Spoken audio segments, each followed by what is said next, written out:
It's my pleasure to introduce a real icon in this industry, Vint Cerf, who's Vice President and Chief Internet Evangelist at Google. He is widely known as one of the real fathers of the Internet. Cerf and his colleague, Robert Kahn, were co-designers of the TCP and IP protocols and the architecture of the Internet while working at the U.S. Department of Defense Advanced Research Projects Agency, which we all remember as DARPA. He is one of our own who helped really expand the horizons of what we all now take for granted. And please help me welcome Vint Cerf. Well, good morning, everyone. First of all, let me endorse this notion of competition. It's really important. And I think it's hard to come by in today's telecom environment, particularly when you get down into the underlying carriage of bits.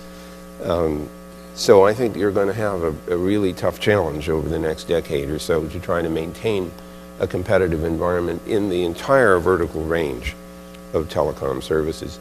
Above the internet packet layer, for example, there's plenty of opportunity for competition because there are lots of ways to implement internet-based services. We see it all the time in mobile environments. We see it in the World Wide Web.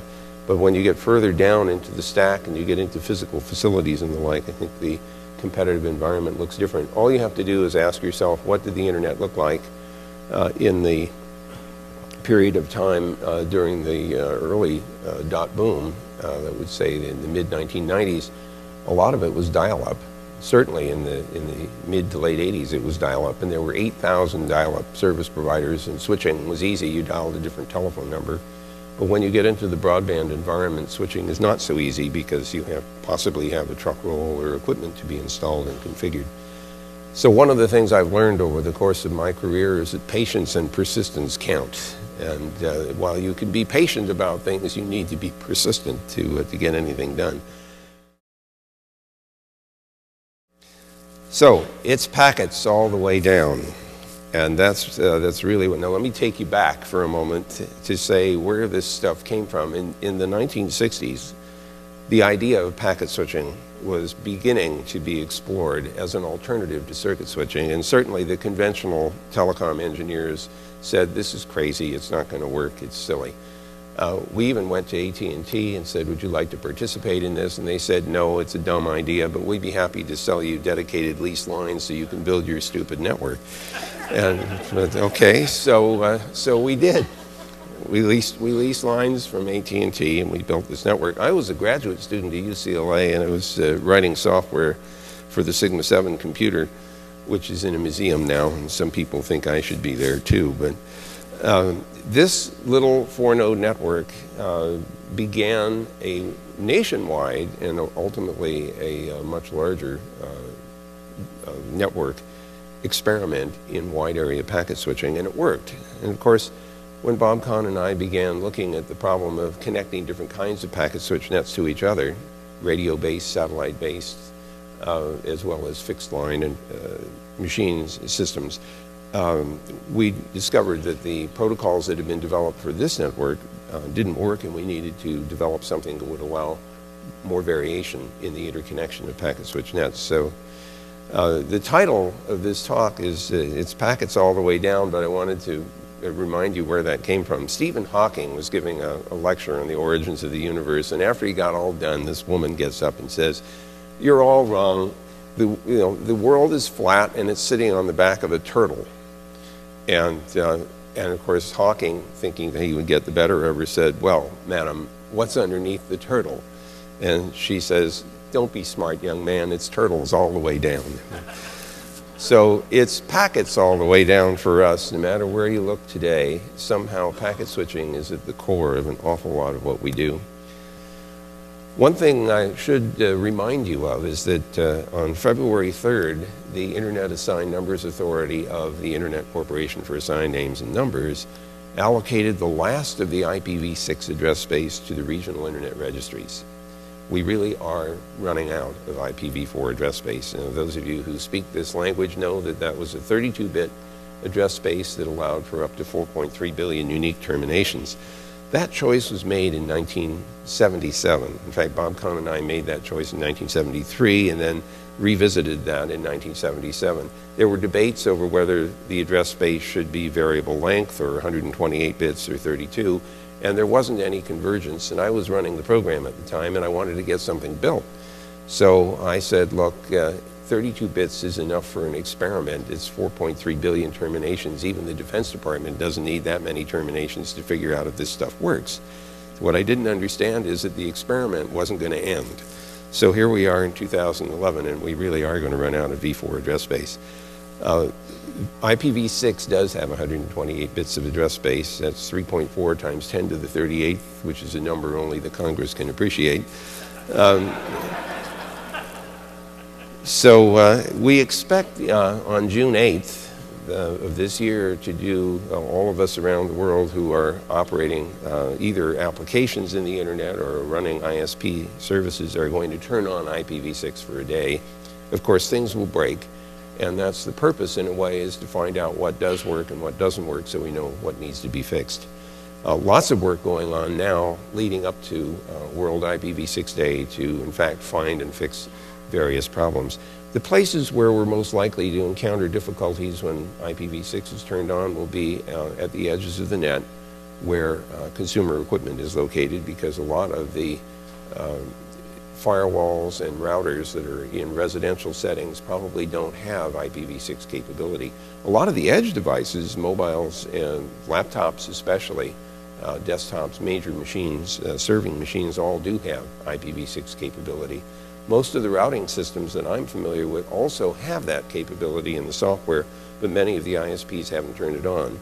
So some of them have said it's because the users haven't asked for IPv6, and my guess is most users don't even know what IPv4 or IPv6 is, and they shouldn't. What we need to do as suppliers of service or as suppliers of applications, in Google's case, is to go make sure that they don't have to know what IPv4 is or IPv6 is. They should simply be able to plug in and it should work. So that's our job, make it work. The data will be coming to us from sensor networks that are part of the internet environment. Instrumented buildings, instrumented cars, things we carry around instrumenting ourselves will be quite common. The Smart Grid program, which is underway as part of this administration's initiative, jointly with the Department of Energy and the Department of Commerce, is seeking to establish standards for appliances to become part of the network, to be, if not controllable, at least will take advice from the power grid. If it says the prices are going up because it's a peak load time, maybe you don't need to run the water heater or do the dishwasher or the clothes washer during that peak load period, to reduce demand and probably save yourself some money as well. So there are lots of reasons why you would want to do this, but it goes beyond just electricity consuming appliances. That's sort of just the beginning. I think that we should be feeding back to ourselves our usage of especially non-renewable resources in order to understand the consequences of our lifestyle choices. We don't get a lot of feedback from that, at least not in detail. At the end of the month you get a bill that says you use this many kilowatt hours, but you don't quite know what was it that I did that generated that amount.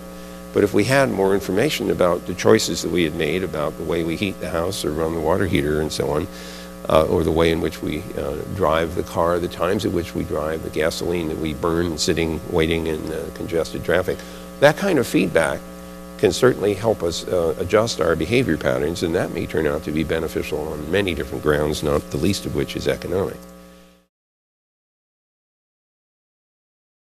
I think everyone appreciates that once you digitize information, you make it very easy to distribute, to record, to copy, and so on. And the whole theory behind copyright has always been controlling copies. And so we are in a very conflicted situation in today's networked world, where it's easy to copy and easy to distribute. So we may have to get the engineers and the legal people together to talk about alternatives to the conventional copyright law. There are examples of this. The Creative Commons that Larry Lessig started is an attempt to offer a broader spectrum of alternatives to the creators of content so that they can choose other ways than strict liability in the copyright law for sharing of their information. There's probably a lot more to be done here. in terms of creative invention. I do want to emphasize something about what we do every day. We use software to create digital objects, typically files. Those digital objects are only meaningful if the application software that helped us create them is available to interpret those bits. So if the application goes away, even if we have the bits, they're no longer interpretable. They are basically rotten bits, so I call this the bit rot problem. This is actually a really hard problem to solve. One question is, how long can I preserve the bits? You know, I remember going into a meeting of librarians with my DVD, and I'm very proud of the fact that it's got whatever it is, 4.7 gigabytes on it, and you know, I'm showing this thing off, and the librarian looks at me and doesn't say a word. She goes back to the stacks, and she comes out with a vellum manuscript that's 1,000 years old. And it's magnificent, it's illuminated, and if you could read it in Latin or Greek, you could still read it. It's 1,000 years old. Then she looks sweetly at me and says, tell me how long this DVD is going to be interpretable, how long will the bits last, and how long will there be a device that can read it. And by the way, if you can read those bits, even if you could transfer them to new media over a period of 1,000 years, imagine it's the year 3000, and you've just done a Google search, and you've turned up a 1997 PowerPoint file. And let's even imagine you're running Windows 3000. So now the question is, does it know how to interpret a 1,000-year-old PowerPoint file? And the answer is probably no. And this is not a gratuitous dig at Microsoft. This would be true if it were open source software even. Having something stay compatible for 1,000 years with older content and older formats is non-trivial. So there's a lot of issue here, and it gets complicated because if people stop supporting software and you want it to persist, maybe you would like to have the right to put it in the cloud and run it remotely, but there are intellectual property questions about doing that. This is a non-trivial problem. And so I put it to you that the 22nd century people may look back on us and wonder what our world was like, because all the bits that we recorded about our lives will be no longer interpretable because the applications won't be available. I think we need to fix that problem.